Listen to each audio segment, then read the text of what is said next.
কোনো মুগলাই ডিশ খাবার পরে মন আপনা আপনি একটু মিষ্টির জন্য আনজান করে। শেষ পাতে ফিরনি হলে তো ক্যা বাত।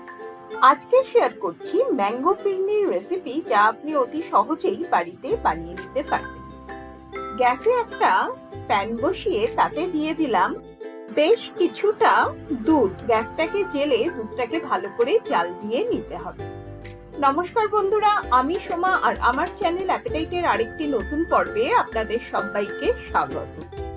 গ্যাসের ফ্লেম লোতে রেখে দুধটা ভালোভাবে জাল করে নেব।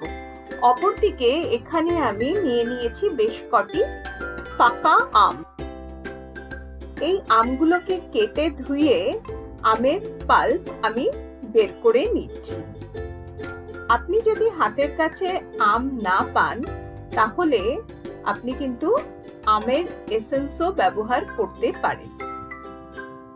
আমটাকে ভালোভাবে ব্লেন্ড করে নিয়ে এসেছি, একদম মসৃণ পেস্ট কিন্তু তৈরি হয়ে গেছে। এতটা আমের পাল্প আমার লাগবে না, এর অর্ধেকটা আমি তুলে রাখবো, বাকিটা আমি ফিরনির জন্য ইউজ করব।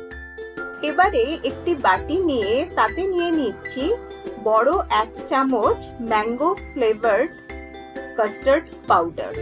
ফিরনিকে সিল্কি স্মুথ আর ক্রিমি টেক্সচার দেওয়ার জন্য এটা আমি ব্যবহার করি। আর দিয়ে দিলাম 4 থেকে 5 চামচের মতো রুম টেম্পারেচারে থাকা দুধ। এবারে আমের ফ্লেভারের কাস্টার্ড পাউডারটা ভালোভাবে দুধে মিশিয়ে নেব। খেয়াল রাখবো যাতে এতে কোনো রকমের লাম্পস না তৈরি হয়। দুধ ভালোভাবে জাল হয়ে ফুটে গেছে। এই সময় এর মধ্যে আমি মিশিয়ে দিলাম 4 চামচ গুঁড়ো চিনি। গুঁড়ো চিনি মিশালে কি সঙ্গে সঙ্গে এটা মিশেও যাবে। চাইলে আপনি দানাদার চিনিরও ব্যবহার করতে পারেন।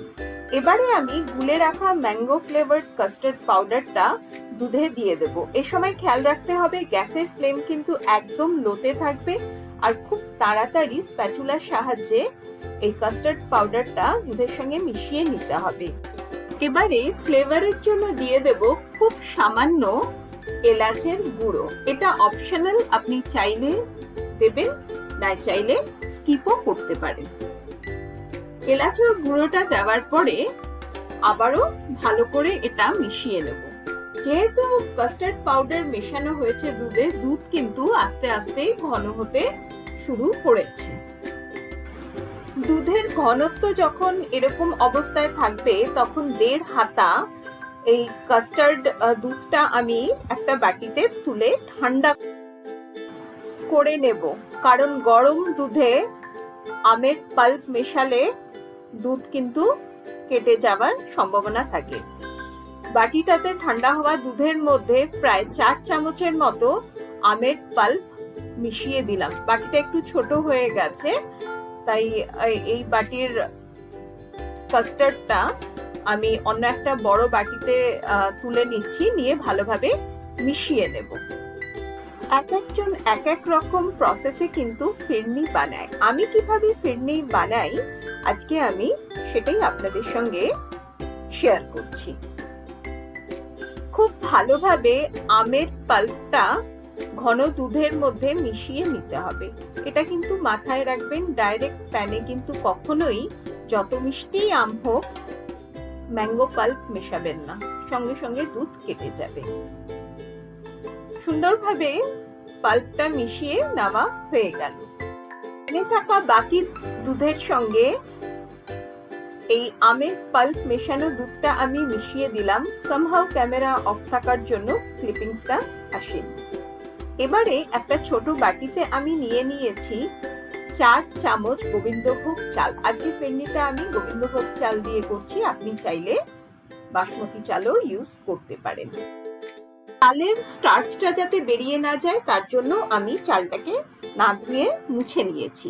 এবারে একটি ব্লেন্ডিং জারে চালটা নিয়ে কোর্স ব্লেন্ডিং করব, মানে একটু দানাদার ভাবে এটাকে পিষে আনছি। অপরদিকে দেখুন পাল্প মেশাবার পরেও কিন্তু দুধ কেটে যায়নি, সুন্দরভাবে ঘন হচ্ছে। এবারে গুঁড়িয়ে নেওয়া চালটা আমি প্যানে দিয়ে দেব। দিয়ে খুব ভালোভাবে মিশিয়ে নিতে হবে। যদি কিছু চালের লাম্পস তৈরিও হয়ে যায় স্প্যাচুলার সাহায্যে সেগুলো কিন্তু ভেঙে দেবেন। আর এই সময় কিন্তু কনস্ট্যান্টলি এটা নাড়াতে হবে, কারণ এর মধ্যে কর্ন স্টার্চ পড়েছে, মানে কাস্টার্ড পাউডার, আর সঙ্গে চালের স্টার্চ। খুব তাড়াতাড়ি দেখবেন এটা ঘন হতে শুরু করবে। এই ফিরনিটা কিন্তু পুরোপুরি লো ফ্লেমে আমাদের তৈরি করতে হবে।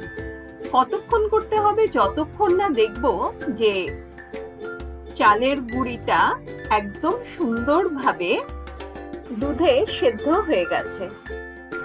আর মিনিট 2 এটাকে ঘন করে এর মধ্যে দিয়ে দেব নানা ধরনের ড্রাই ফ্রুটস। আমি এখানে কিশমিশ, কাজু আর পিস্তা কুচি ব্যবহার করেছি। আপনি আপনার পছন্দ মতো ড্রাই ফ্রুটস কিন্তু এটাতে ব্যবহার করতে পারেন।